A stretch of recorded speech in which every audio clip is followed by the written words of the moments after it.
This channel's content is strictly for educational and informational purpose and does not endorse or promote any form of violence, harm, illegal activities, self-injuries and communal disharmony. Humayun কবিরের বিরুদ্ধে বিধিভঙ্গের অভিযোগ জবাবে সন্তুষ্ট নয় নির্বাচন commission. খবর সূত্রের ভরতপুরের তৃণমূল বিধায়ককে সতর্ক করল নির্বাচন কমিশন।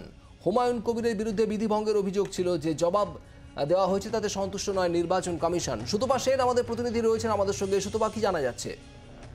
দেখো, হুমায়ুন কবির যে বক্তব্য রেখেছিলেন সেই বক্তব্যের পরিপ্রেক্ষিতে কিন্তু বিজেপির তরফ থেকে অভিযোগ জানানো হয়েছিল নির্বাচন কমিশনে, এবং সেখানে বলা হয়েছিল যে তিনি যে বক্তব্য রেখেছেন তা মডেল কোড অফ কন্ডাক্টের পরিপন্থী। এবং নির্বাচন কমিশন তারপর ফোকাস করে হুমায়ুন কবিরকে এবং তার কাছে জানতে চায় যে এই ধরনের বক্তব্য তিনি কেন রেখেছেন। এবং হুমায়ুন কবির যে উত্তর দিয়েছেন সেই উত্তরে সন্তুষ্ট নয় নির্বাচন কমিশন। তারা যেটা মনে করছে যে নির্বাচন কমিশনের যে নিয়ম রয়েছে সেই নিয়ম অনুযায়ী কিন্তু তিনি যে বক্তব্য রেখেছেন তা রাখা যায় না।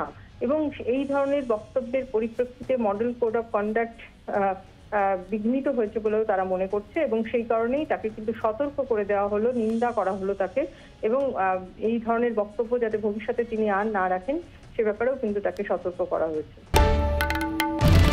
বাংলার আওয়াজ, বাঙালির আবেগ, জি 24 ঘন্টা।